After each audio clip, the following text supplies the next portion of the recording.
Well, Pat, have you settled on an 11 yet? Yeah, we have, but we haven't let the players know yet. So we'll keep that till later today or maybe the toss. But Joshy will come in for Scotty Boland, and top order will stay the same. So. Would it be fair then to suggest that it's between Cameron Green and Todd Murphy for the last spot? Yeah, that's part of the conversation for sure. How do two all-rounders fit in? It's been going to be important this week. So, that's part of the stuff that we work through. Ben Stokes a few minutes ago spoke about how they know they're probably going to have to play with the weather in mind. They have to win to keep the Ashes alive. How much focus are you going to give that, and how quickly would a draw come into your mind, knowing that that would retain the Ashes? I think the first preference is always try and win. We drew the 2019 series, and we've all come back with pretty clear that we want to win this one. I think it's one of those things as the game progresses, you maybe start working out, how risky you want to be. But looking at the forecast, it looks like it's okay. So I'm sure we'll get a match in. Just to follow up on that, are you prepared for England to maybe do some quite funky stuff because they have to win? They've already shown they play that style of game. Do you think it could get really quite strange this week? I hope so. It'd be fun. Prepared for anything really. So we'll see how it plays out. We've already seen a lot of different things from both teams this series. So I'm sure this one will be another cracker with some random stuff thrown up. We'll see. Pat, where do you think this series ranks? I know there's still 2 tests to go, but is this already on course, or is it already better than 2005, do you think? And I know you don't want it to go to a decider, but if it does that sort of wrap it up as maybe the best series in your lifetime? I'm probably not the right person to ask because I didn't really watch much of that series. I think I was 11 or 12 in different time zones. So I think speaking to the amount of people, even just on the streets or around the stadium, how highly everyone's speaking about the series and how much they're loving it. It's awesome. I've never been part of a series where it's had that much positive attention. And as a player,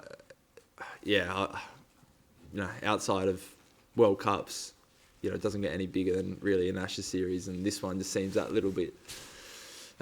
Seems to have been dialed up a little bit more than perhaps last one. So, I think we win this. It'd be kind of right up there.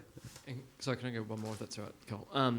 Just on Travis Head's bowling. Is that sort of, do you feel like he's come along a fair way with his bowling the last couple of years? Obviously he took a lot of wickets in Gore last year, but has it got to the point now where you could rely on him quite heavily in conditions over here? I guess you did somewhat at Lords. Yeah, I think so. Even when he started his career with Australia, he was basically the frontline spinner in ODI cricket. Bowled, 10 overs quite a bit. And I think he's got better and better. So, when Nate's played, obviously he hasn't had to bowl much, but he still provides something a little bit different to Nate. So we have used him a little bit, but really confident. I think he defends himself well, uses a bit of drift, as much as spin, and he's played a lot. He's quite clever. So, lots of confidence in his bowling, and he's got Smithy and Marnie there that can bowl some leggies too. Just on that, Pat, I think Manas was bowling leg spin after quite a while in the nets. Is that a sign that, was he just pushing you to maybe give him a go at some point, or was it like he was asked to do that and practice his leg spin? He's always pushed me to bowl him. No, I think he's bowled leg spin the whole series. I keep telling him to bowl leg spin rather than his offies or his pace up that he tells me are as good as anyone else in the world. But no, I haven't told him anything different this week. Just on Travis Head and his growth as a batter in the last 18 months, but he's played influential innings in different conditions. Can you just talk about that and the confidence that has grown within the camp about him in different conditions and in different circumstances as well? Yeah, he's been just about our best, most important batter the last couple of years. He's been player of the series a couple of times. For someone who's still in his 20s, I think he's played over 100 first-class games. He came to the Australian team off the back of lots of first-class runs for South Australia and county runs as well. So, he just, looks like a to me, an old seasoned pro that knows where to score his runs. It looks a bit different to perhaps some other people, but I think that's been a real strength over the last couple of years. Is he might get out in ways that doesn't look pleasing to the eye, but he scores a lot of runs like that. And that's kind of our job, is to make sure he's thinking that way, because we really don't care how he gets out. We know he's scores plenty of runs. Pat, there's been a huge amount of talk from the outside about David Warner heading into this Test match. Firstly, can you understand that? And secondly, how much backing does he have from you and the rest of the team?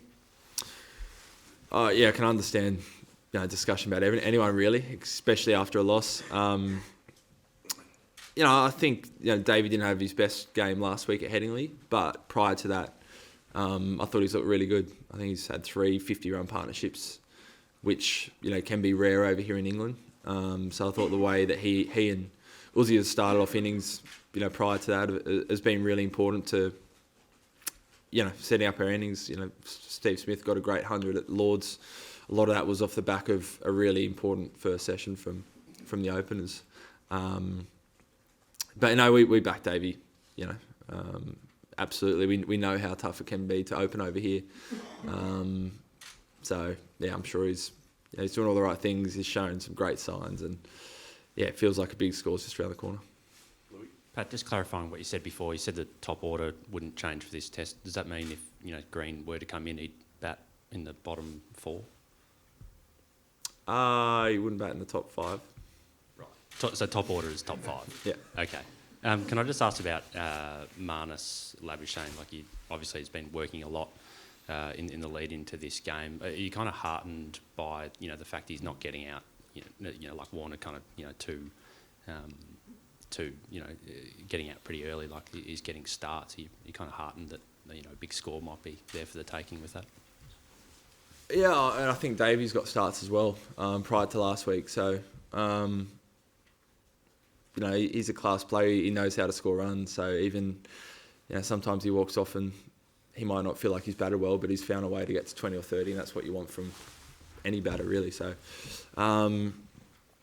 he's been tinkering like he always does. I think it's been good to have a week off for everyone just to refresh and come back and with a clear mind and clear plans. And I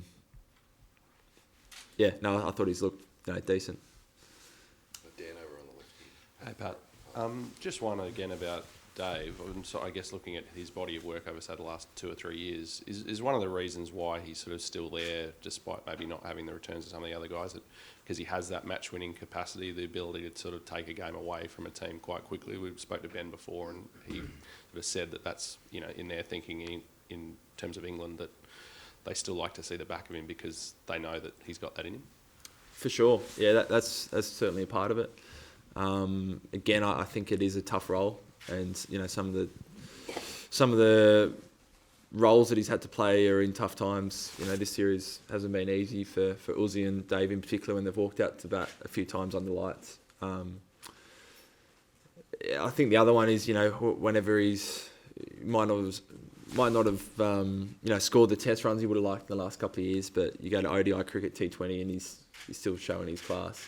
Still scoring plenty of runs each year. So we're really happy with how he's going. I'm sure like everyone else would love if he scored a few more runs, but the job that he's doing is a tough one, and I think he's doing it really well.